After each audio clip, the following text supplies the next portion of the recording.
Boa tarde a todos. Estamos nós aqui no Manuel Bento para mais uma transmissão da Evangelho Terapia, primeiro domingo de agosto, um domingo até certo ponto gelado, apesar de que melhorou um pouquinho, né, a temperatura.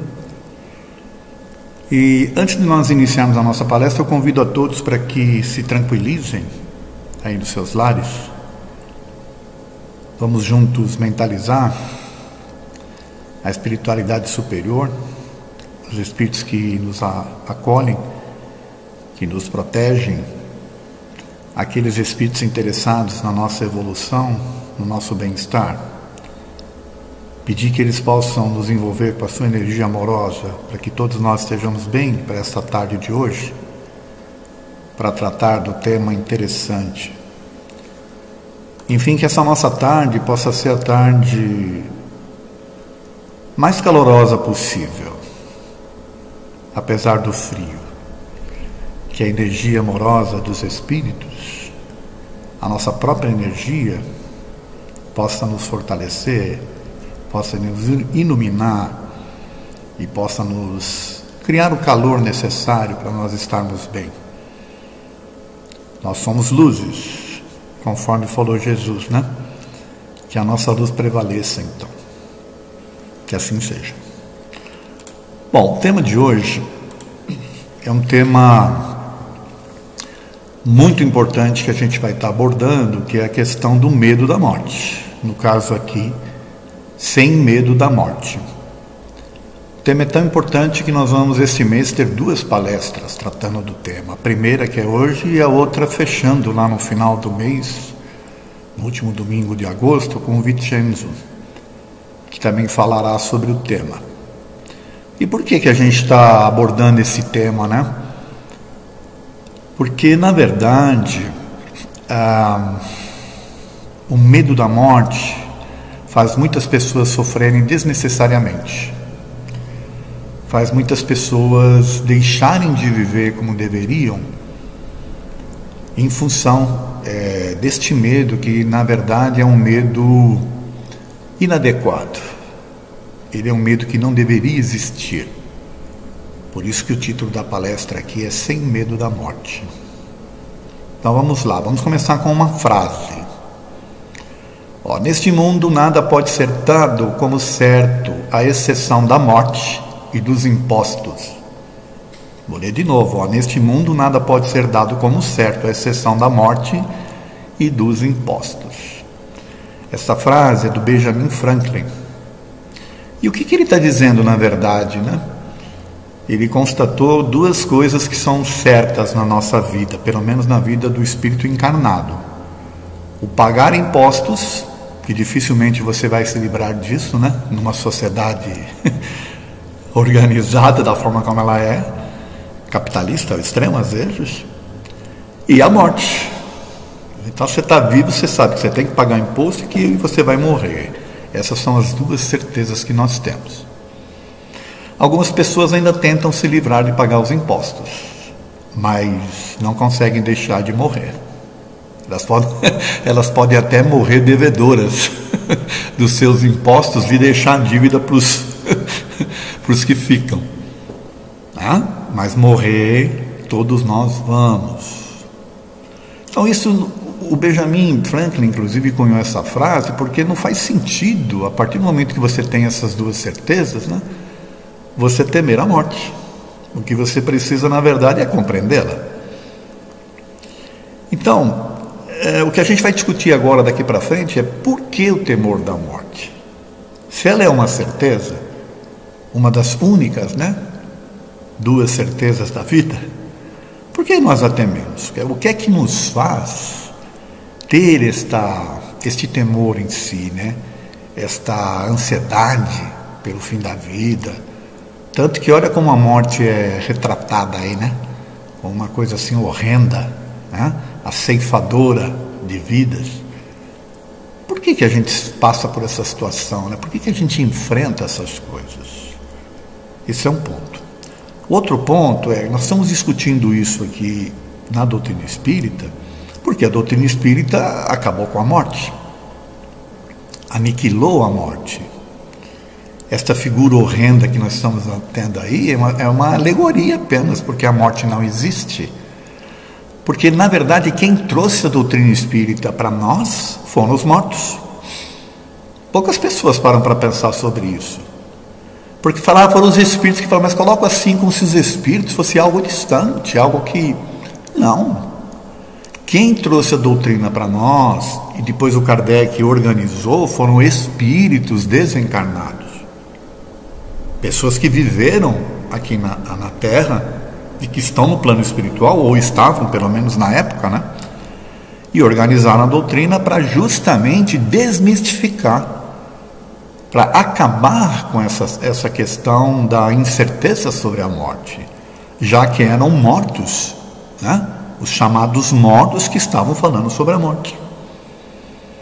Então nós vamos agora, com base nessa questão, ver o que é que esses mortos né, dizem para nós sobre esse tema, morte. E nós vamos recorrer ao Livro dos Espíritos, tá bom? Vamos começar aqui com a questão 941. A pergunta é a seguinte, ó, a preocupação com a morte é para muitas pessoas uma causa de perplexidade. Mas por que essa preocupação se elas têm o futuro pela frente? Quer dizer, então o Kardec, ó, vocês podem ver que a questão 941 é quase lá no finzinho do livro, né, dos Espíritos. Então, com base em tudo aquilo que o Kardec já tinha aprendido dos Espíritos em relação à morte, ele fala, mas por que então que as pessoas tendo um futuro pela frente, né, ainda causa perplexidade para elas, entre aspas, né, têm esta preocupação? Aí vamos ver a resposta. É um erro que mantenham esta preocupação. Mas que queres?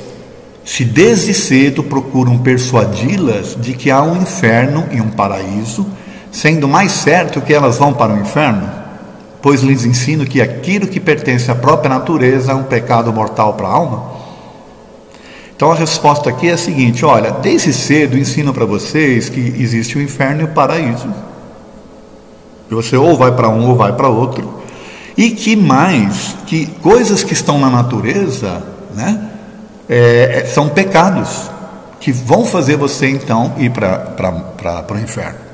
Ora, que coisas que são essas que estão na natureza?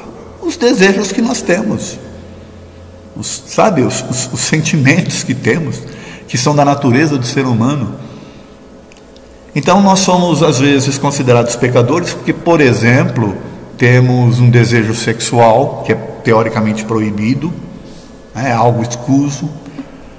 Nós somos pecadores porque temos raiva ou sentimos desejos, né, de vingança ainda no nível de entendimento que nós temos, quando na verdade é da natureza, o que a gente precisa é aprender a trabalhar. Qualquer um desses sentimentos que nós temos, né, que é da natureza, nós precisamos aprender a trabalhar, mas para isso a gente precisa entender que os tem e que eles fazem parte da nossa vida, não negar para não ser um pecador, é entender que tem e ver o que precisa fazer para dominá-los.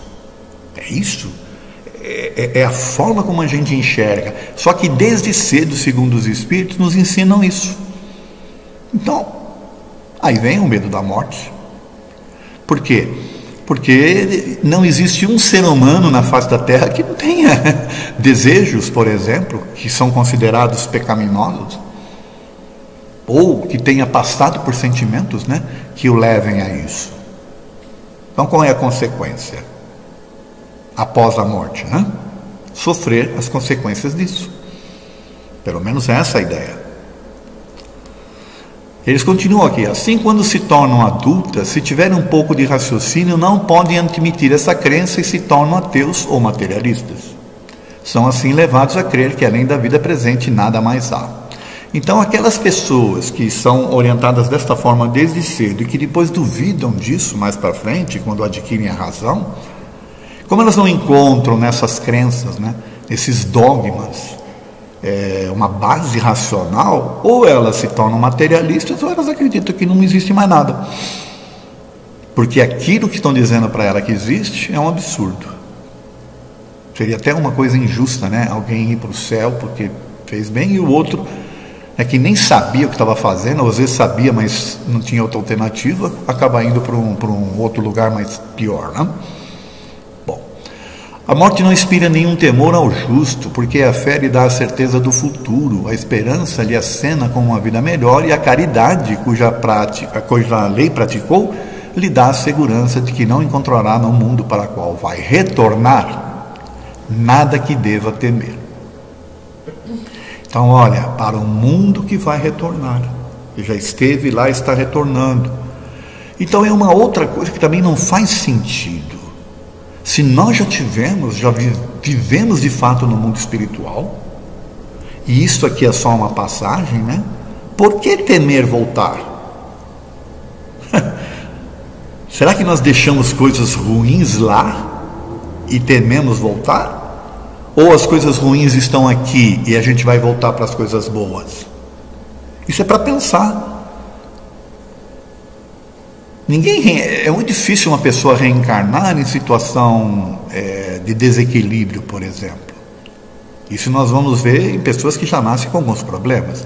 Mas as pessoas ditas normais, aquelas que têm a sua plena consciência, fizeram as suas escolhas antes, então estavam ambientadas já. Então, qual é a razão de achar que vai encontrar algo ruim lá, quando na verdade você vivenciou experiências aqui, com base naquilo que você já estava ambientado?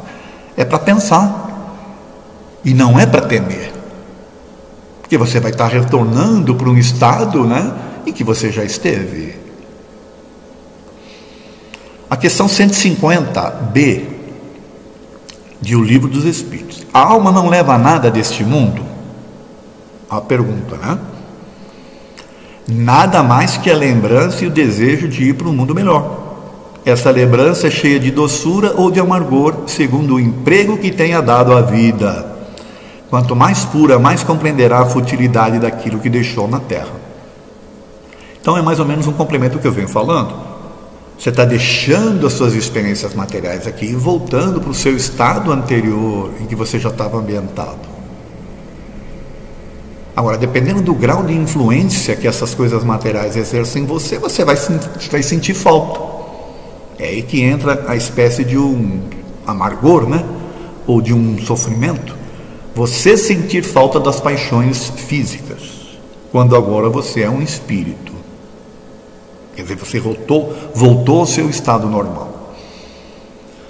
E nesse sentido, eu vou colocar aqui uma outra questão, que é por que o espírita teme umbral?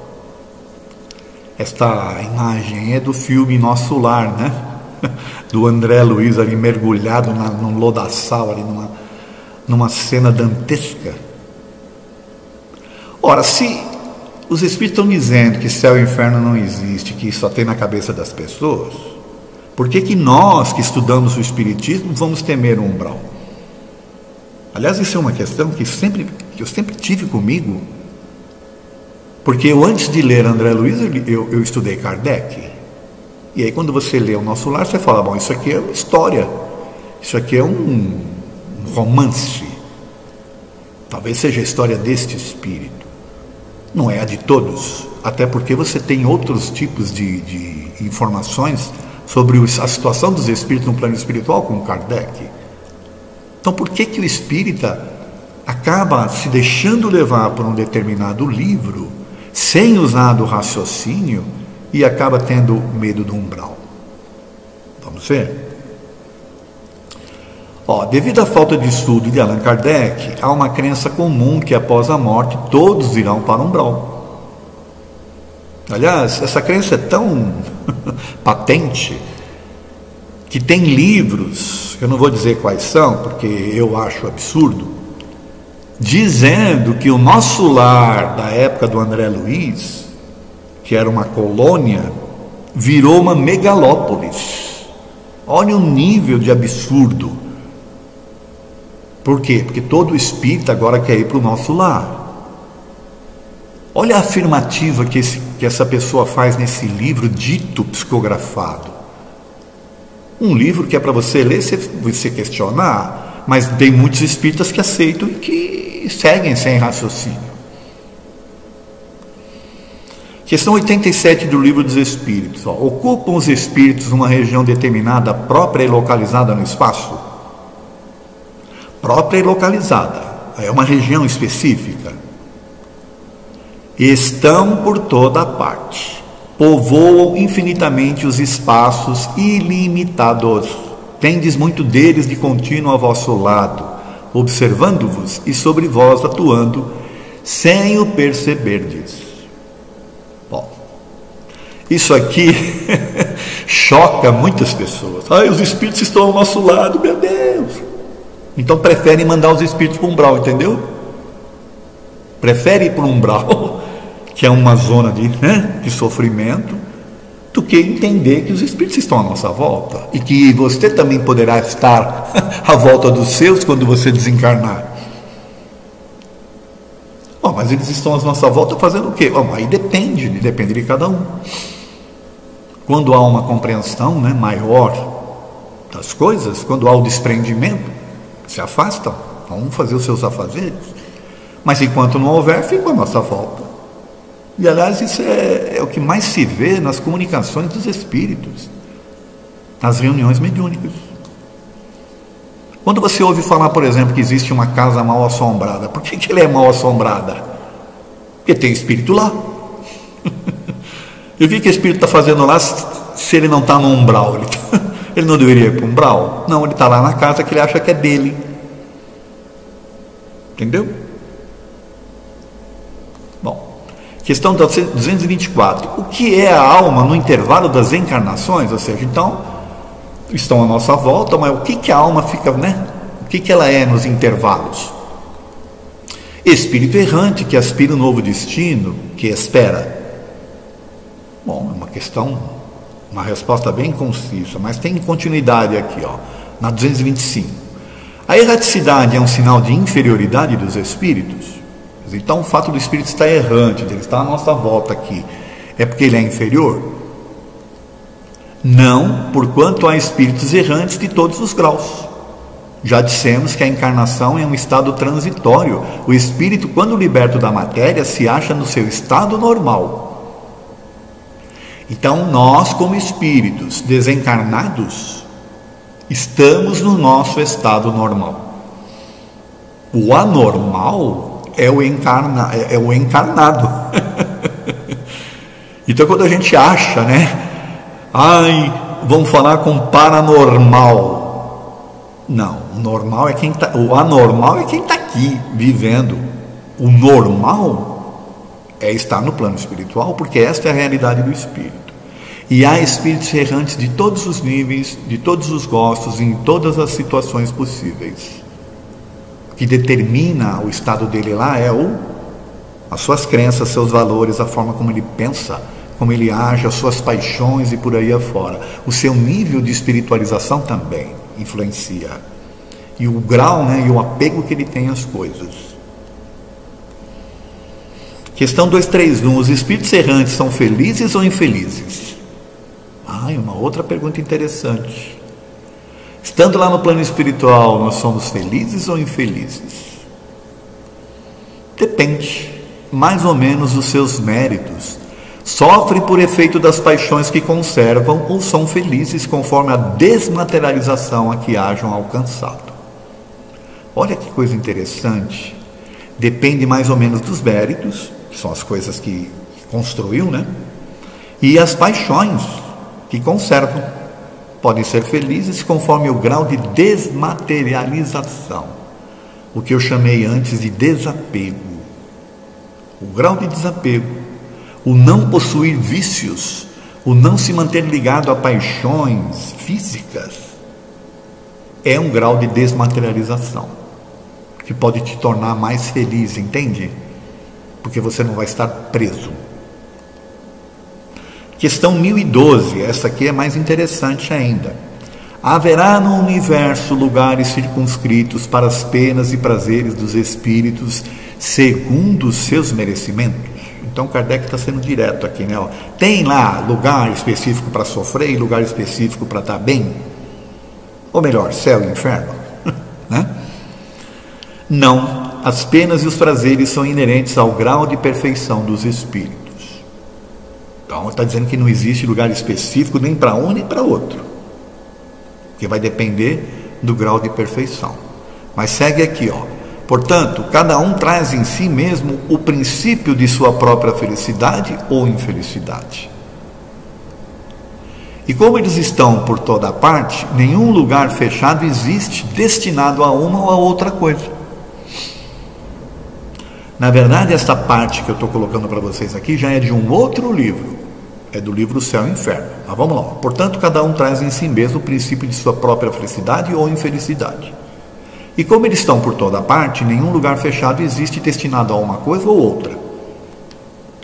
A felicidade está na razão direta do progresso realizado, de sorte que de dois espíritos, um pode não ser tão feliz quanto o outro, unicamente por não possuir o mesmo nível intelectual e moral, sem que por isso precisem estar cada qual em lugar distinto. Olha que coisa interessante. Os espíritos estão à nossa volta, eles podem estar, em diferentes níveis de vibração, e uns podem estar tão materializados ainda que vão sofrer, enquanto outros que estão na mesma situação à nossa volta estão mais iluminados. Estão ambos no mesmo espaço, ocupando o mesmo espaço e tempo, porém a situação de cada um é diferente. O que torna essa situação diferente é o nível de pensamentos, do grau de desmaterialização que eu falei aqui, o grau de iluminação interior, de espiritualização e por aí afora, o nível de desapego. Então, olha que interessante isso aqui, ó. Os espíritos, um pode não ser tão feliz quanto o outro, unicamente por não possuir o mesmo nível intelectual e moral, sem que por isso precisem estar cada qual em lugar distinto. Interessante, né?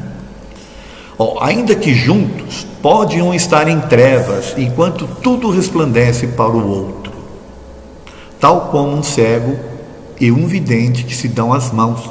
Este percebe a luz da qual aquele não percebe a mínima impressão. Vocês vão encontrar essa mensagem lá no livro Céu e Inferno, na primeira parte, capítulo 3, no item 6. Que, aliás, muito espírita não leu ainda o livro Céu e Inferno, tá? É um livro que tem que ser lido para desmistificar essa ideia, do que acontece com os espíritos após a morte, essa ideia de um umbral, para entender que há diferentes níveis de espírito, diferentes situações que os espíritos vieram contar. Não são os mortos vindo para falar para nós o que é a vida após a morte. Nós temos que entender e não se basear em apenas uma história, mas talvez na história de muitos, para ter uma base, E o livro Céu e Inferno é interessante porque ele trata justamente de desmistificar essa ideia de um lugar fixo para uma coisa e outra, e traz na sua segunda parte testemunhos de vários espíritos em diferentes situações.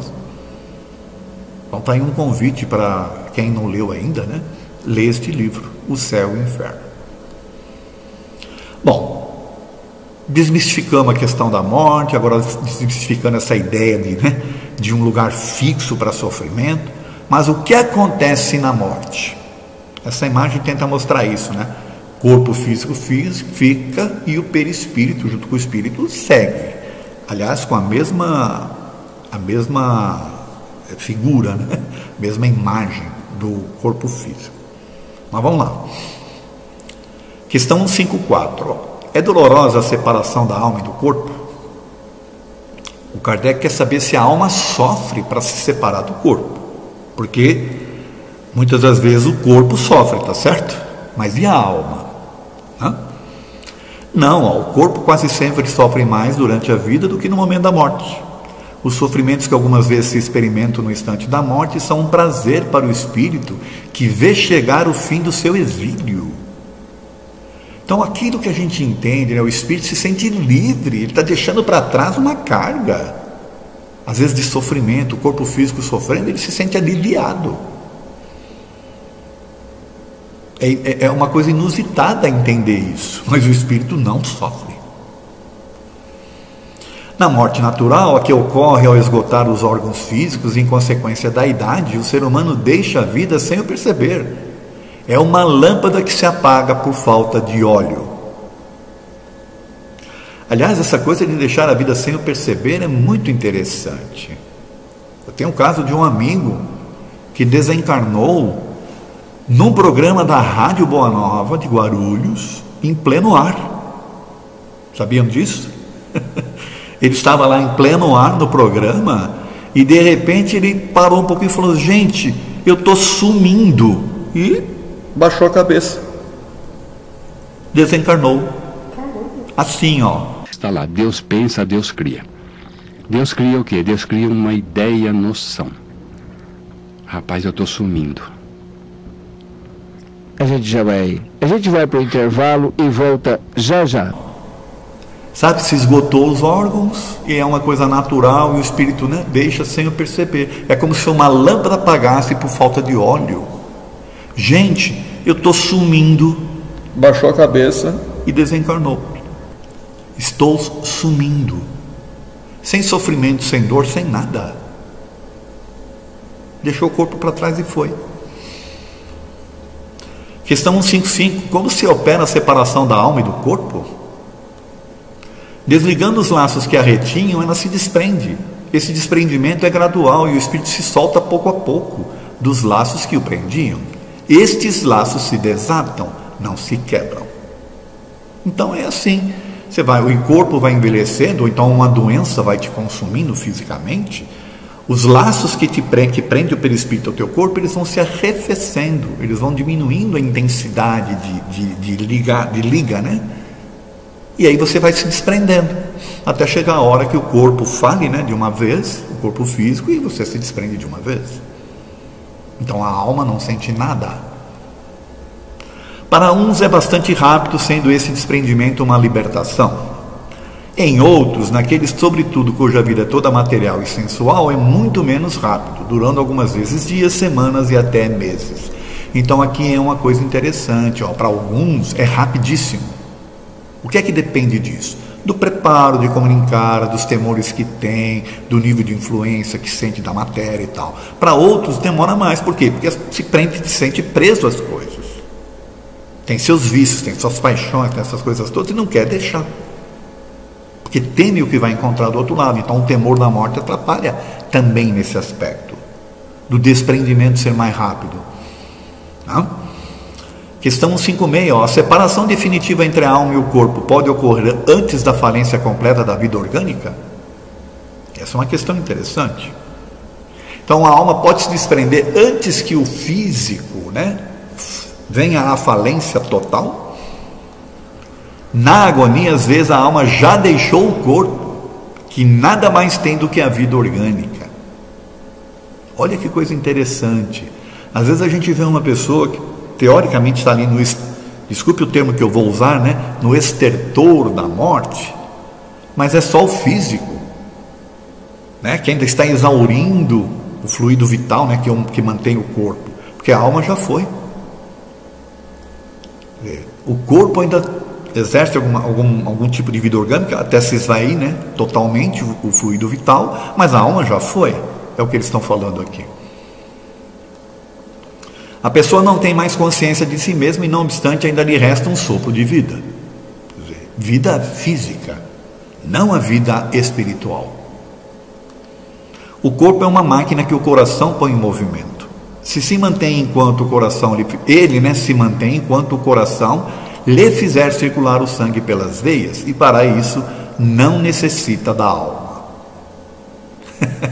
É o que eu estava falando, né? Enquanto o fluido vital não se esvai no total, o coração está ali bombando, ainda está se mantendo vida orgânica, vida física, mas não quer dizer que a alma esteja ali. Mas naturalmente que isso vai depender do nível de desprendimento da pessoa, tá certo?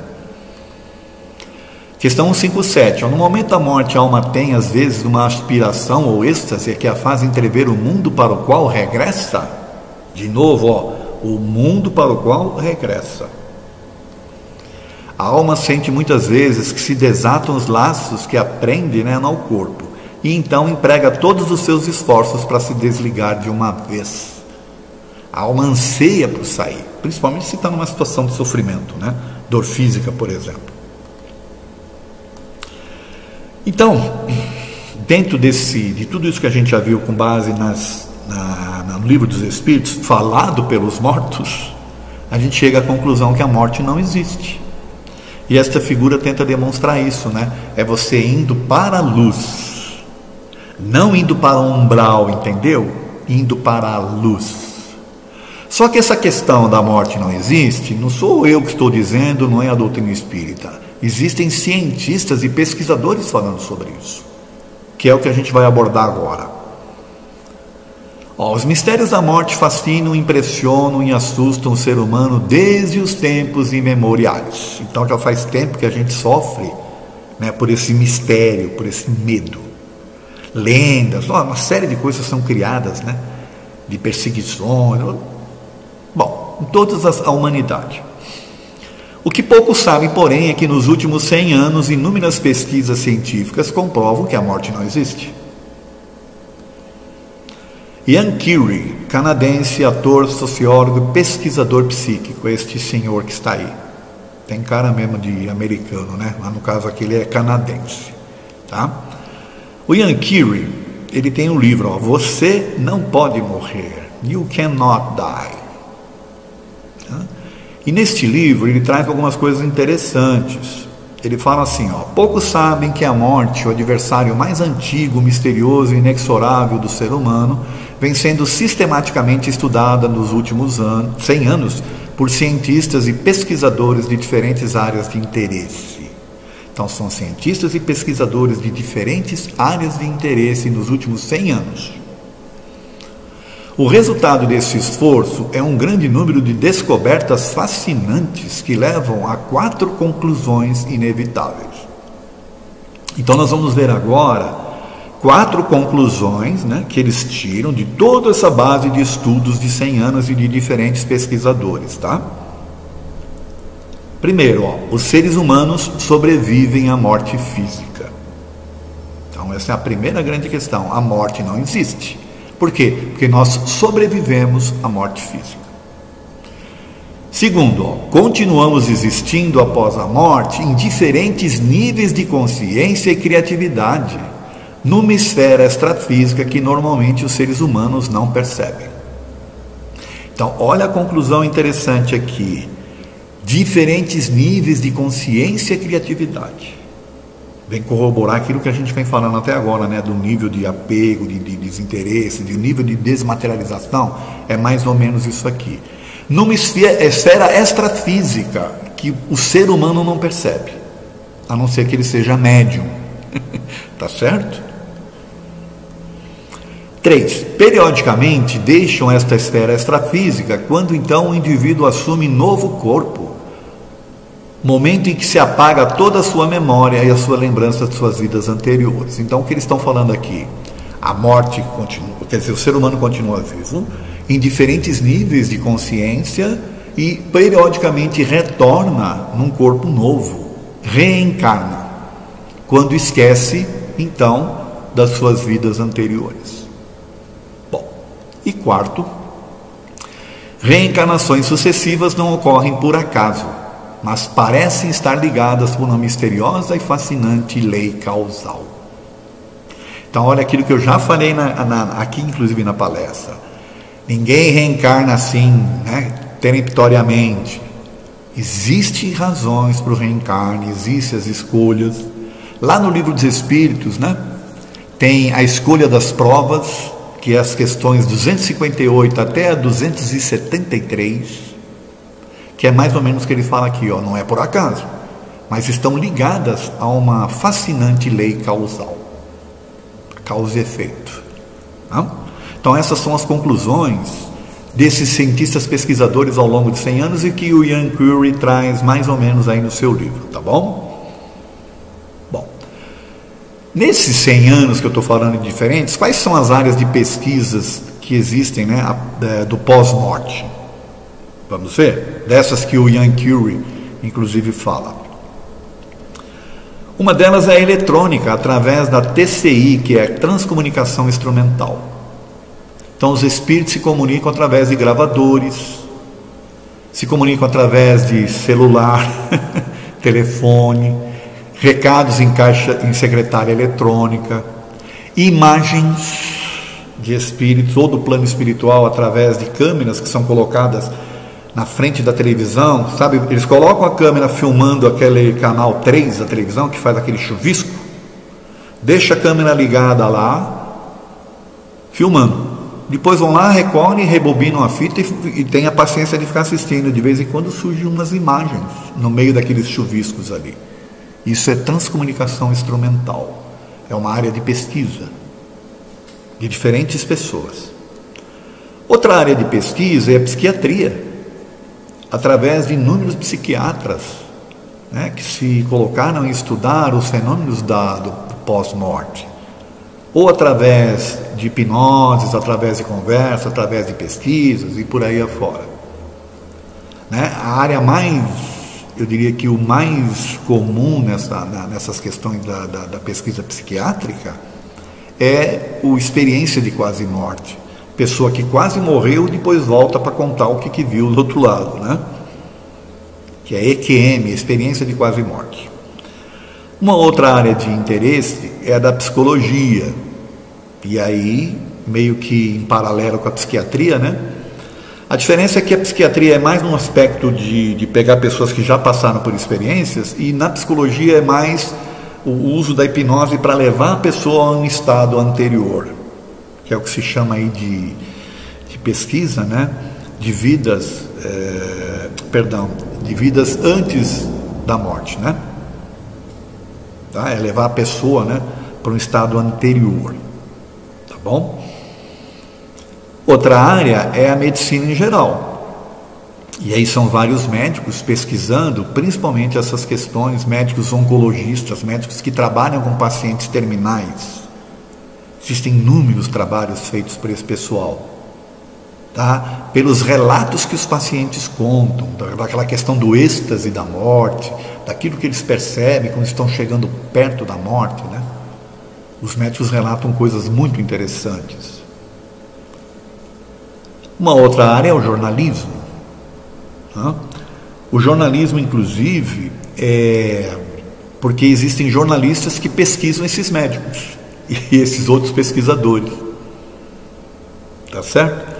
Quando eu estava falando ali da psicologia e da psiquiatria, existem também estudos feitos de pessoas que não só entraram em coma e foram e voltaram, que é o EQM, né? Experiências de quase morte, mas também relatos de pessoas, na maioria delas crianças e alguns adultos, que de um dado momento começam a falar que foram outra pessoa. Alguma coisa acontece, né, que chama a atenção delas, elas falam que foram outra pessoa, falando coisas, falando nome de parentes, idade. E um estudo fantástico que é feito sobre isso é do Dr. Ian Stevenson. O Dr. Ian Stevenson é um dos maiores, ele já desencarnou, foi um dos maiores pesquisadores dessas questões aí. Se não me engano, é da Universidade de Virgínia. E hoje ele tem uma pessoa, um ex-parceiro dele, né, o Jim B. Tucker, que dá sequência e que tem uma série de livros escritos. Gente, é inúmero a quantidade de livros que tratam desse tema, mas o mais importante, todos, sem exceção, descaracterizam essa questão da existência da morte, tá? Contam, na verdade, que as pessoas se sentem bem em ir para o mundo espiritual. Aliás, tem livros que dizem que o problema é voltar e não ir. O que causa mais estresse para o espírito é voltar a uma nova vida e não ir para o plano espiritual. Porque, como nós já falamos aqui, os próprios espíritos disseram lá nas respostas, o espírito não sente dor, eles se sentem bem em deixar tudo para trás.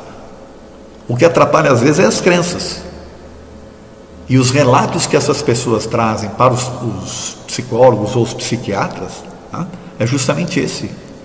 Que o problema não era morrer, mas sim o ter que voltar. Bom. Então, a morte é apenas o retorno à verdadeira vida. No caso, a vida espiritual. E eu fiz questão de colocar aqui esta imagem, né, de você entrando por uma porta de luz. Quando você pensar na sua morte, se imagine assim, indo para uma porta de luz. Pelo amor de Deus, não pense em você indo para um umbral. Tá bom? Você não precisa disso. Porque senão te assusta a morte. Quando você pensar que você vai atravessar uma porta de luz, as coisas começam a mudar de figura. Uma outra questão que a gente tem que ter, e eu gosto muito dessa foto aí, que aliás foi capa de uma revista Veja, né, falando sobre a reencarnação. Aí, desculpe, é um defunto com volta em breve. Tá? Então, além da morte não existir, ainda existe o renascer, que é uma realidade que já foi comprovada nessas pesquisas todas que a gente está falando aí. Então, não é só a doutrina espírita que fala da possibilidade da reencarnação. Esses pesquisadores já comprovaram isso. Tá bom? Então, o que a gente tem que ter em mente? Nós vamos ficar em dúvida. Dúvidas podemos até ficar. Medo ou ter esperança?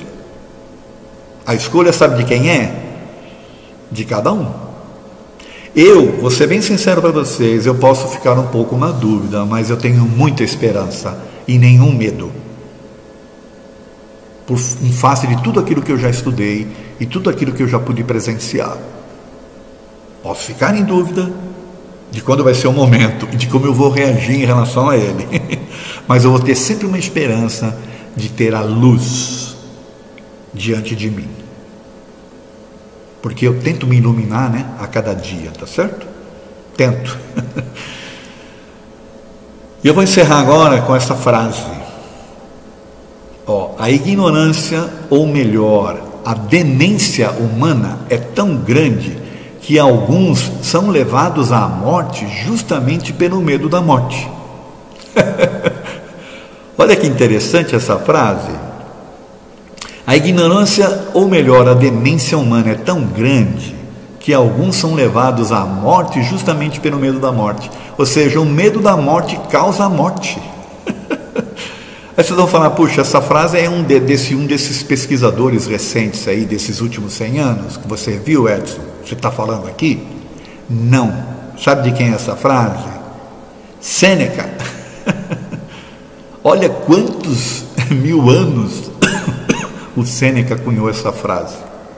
Porque ele já tinha percebido, né, que as pessoas entram em uma paranoia tão grande, com medo. O medo é tão paralisante, o medo é tão aterrador, que ele provoca até sintomas, ele provoca alterações no sistema imunológico da pessoa, que leva a pessoa à morte. O medo da morte leva a pessoa à morte. Sêneca. Eu encerro, na verdade, gente, convidando vocês para assistir uma palestra que tem 1h30, mais ou menos, cujo título está aí, E se eu morrer amanhã? Vocês vão encontrar essa palestra no meu canal no YouTube, Edson Figueiredo, ou no próprio canal do Gembe. Vocês entram lá na playlist palestras, essa palestra está lá, tá? E se eu morrer amanhã? E uma outra é estado de coma e experiências de quase morte. Essa é uma outra palestra interessante também, né? Nesta daqui, e se eu morrer amanhã, a gente vai tratar dessa questão da morte, envolvendo uma série de coisas, de situações, tá? E nesta daqui, a gente vai falar bastante desses pesquisadores que o Ian Curie fala lá no seu livro, tá bom? Era isso que eu tinha para nós nesta tarde. Obrigado pela atenção e uma boa morte a todos nós. Está aí a mortezinha piscando para a gente. Ela está ali vibrando, esperando a gente. Nós vamos ter dúvida, medo ou esperança? Podemos ter dúvida, não devemos ter medo, mas temos que ter esperança de que iremos para um lugar melhor, ou para uma situação melhor. É isso. Obrigado pela atenção de vocês.